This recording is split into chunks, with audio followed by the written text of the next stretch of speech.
Kaliro Wadi William Kafero ate nga y'omu ku batuula kakiiko akalwanyisa COVID-19 task force nga bamukabira nti abanoonyeza obuyambi bw'emmere n'ensimbi okuva mu gavumenti. Rent netubanza situire ekyokulya so nahabwekyo nsaba mu gavumenti ebaase kutuyamba. Urwo kwakabiri kw'omwaka ogwagwire n'ekishaaha titwine buyambi bwona gavumenti tuyambe abasomesa ba private turi kubi munonga. Nyo omushaija akaanagaho nyina abaana bashatu enju ninje epangisize.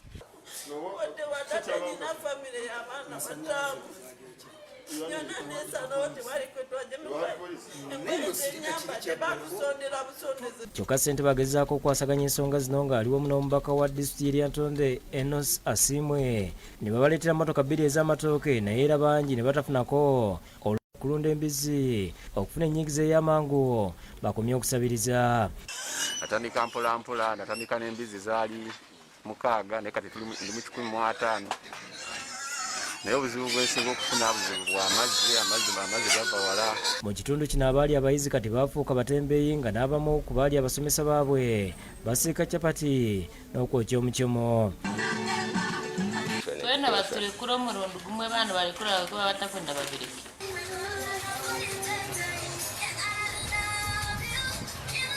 Baba Women Resilience Center nga bali wamu n'abasawo badduukiridde abawala abafuna embuto ne bazaala nga tebanneetuuka n'ebintu ebikozesebwa okubayisa mu muggalo. Bino bibadde mu Nabisaalu zone mu ggombolola y'e Makindye nga bategeeza nti bakikoze olw'okuba nti abantu aboogerwako okufuna ssente abawala bano tebaliimu. Twagenze okulaba abawandiisa abantu okufuna emitwalo 10 bano abaffe nga tebaliimu.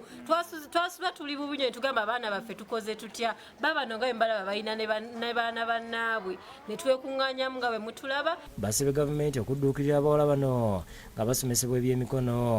Gavumenti njikubiriza nti ba young mothers bangi nnyo ne lockdown ono abongedde mu Uganda mwonna okuba nti bangi etukwasizeeko abasinga abaagala enviiri bagamba twagala tumanye program tutandikirawo okusobola okuyiiya. Enteekateeka eno ekuliddwamu Aluna Nambaale n'ejjaali ya Sekamate. So mwebale nnyo mwebalire ddala Sawo Uganda Resilience Women Resilience tujja kubeera nga tukolaganira wamu. Abafunye ebintu basiimye wabula ne basaba gavumenti ebadduukirire mu ngeri ey'enjawulo. Azanyo wa kansa olw'okutuwa ebintu ffe gavumenti tubadde tusaba mutulowoozeeko batufunire emirimu ng'egyo egy'okusiba enviiri.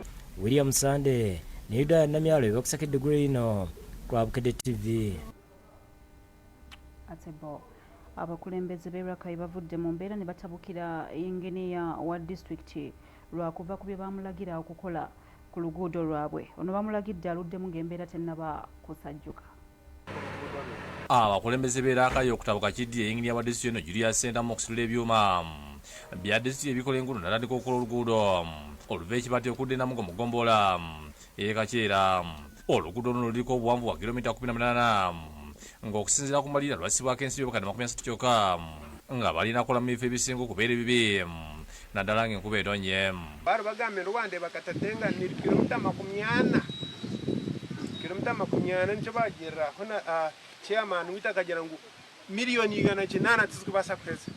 Kigambibwa nti yinginiya ebyateekebwa mu mbalirira yabizimu n'asala okulukuta oluguudo lwonna ng'aziba ebinnya abatali kusaamu obadde malamu. Ffe kyesitakkaanya nakyo kwe kuguladinga ekkubo lino n'olituusa eri enkuba n'etonnya ekkubo ne lyeggala nga toyitawo kyekimu ekiri ekajju. Abakulembeze b'Erakai okuli obwebuyamba gyaviira Ssemwanga omubaka omukyalo b'Erakai Juliet Subi Kinyamatama ssente wa disitulikiti Samuel Kagwa Ssekamwa bawaliziddwa okuba olukuŋŋaana bwe bayitidde yinginiya Sentamu ne batakaka ku mbeera gy'abadde akolamu oluguudo. Nti bajeti bw'eba emaze okuyita mugiteeke mu nkola nga bweyitiddwa. Nze kyempitidde olukiiko luno y'ensonga lwaki ndi wano chairman. Kubanga bw'okyusa mu nteekateeka kati ono chairman ono honorable babikyenjire ekkubo ahazaalirwa ye kansala wa wano ye kyaba akugamba abakitegeera ate okusinga ggwe aze olunaku olumu. Bwe bavudde mu lukiiko ne bagenda ne bayimiriza ne tractor baddeko lekkubo okutuusa ng'akoze ekyo ekituufu ekirina okolebwa. Okola ebifo ebibe ng'esport improvement naye kati yingira nga tasazeewo akore grading reka grading yonna y'oruguudo kebitako maana eyimiridde tugenda kukola ebifo byokka ebibinyo teke mukarapatisi sente ezo teziza kukola luguudo erubeera lwonna bulungi 10 naye nga singa bateekawo kulongoosa ebitundu ebibi enkuba ne bwetonyaa tunafuna sente endala abantu basobola okutambula. As a district road fund, we shall be there to answer those questions. So what we don't want is when we have not agreed on anything in the budget and you do it. Because that takes away a right of a voter who is utilizing that road. These voters like these roads more than us. Abakulembeze bategeezezza nti enguudo zikolebwa bubi abalonzi bavunaana bo nga kati zibeetegefu okulaba nga abakulu n'emirimu bakola n'emalidde. N'okola oluguudo mwezi gumu ne luddamu ne lwonooneka myezi 2 ne luddamu ne lwonooneka tugenda kutwala tutya eggwanga lyaffe bwetutyo mu maaso oluddayo okunoonya akalulu nga bakubuuza pulezidenti gavumenti yetukoledde ki nga tuba twagamba nti wano iwawo maramu ate tetwagala okolewo bush clearing twetaaga maramu kyekyo kyatuyisiza meeting eno kyekyo twagala kikolebwe muli buluguuto lwa Rakai district yonna kati bo ne baagala bakole bush clearing nga tebakoze sport season so ne tukkaanya naye okutandika n'olwaleero olwadde bakoze lwaba bakoma tusobole okuba nga tukola obukuulo obubi obuluma abanakakeera. Ate abakampuni STC abakuba oluguudo lwa kolansi olwa kilomita 42 emasindi basaba gavumenti geyita muyino okwanguyako okulirira abantu abaliraanye oluguudo olusobole okuba mu bwangu. Ogira Mayiko nga yakuliremu okuluzimba agambye nti basanze okusomozebwa olw'abantu obutasasulwa. We don't know what is happening ahead and we don't know whether we're on schedule like planned. Unfortunately, we don't get reports to know how far you have moved. The road sometimes passes through their fields. Through their fields. Oh, okay. So now somebody will come and say, no, I wasn't paid. We need to be compensated. I am not compensated.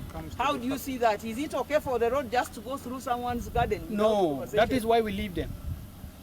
We just leave them. Abyogedde asinkanya radisi emasindi ozikirabira akulembedde mu ttiimu okulambula oluguudo. For us, if we have that tendency of causing for the meetings, but because of COVID, it is difficult for us to come and cause village meetings or community meetings and to address this issue. But we look at the bigger ones. For you, you know where the bigger problem is. That's right, that's right. Though we need those bigger ones to be considered first. And I'm also concerned about how you relate with the people, the community. How your workers relate with the people.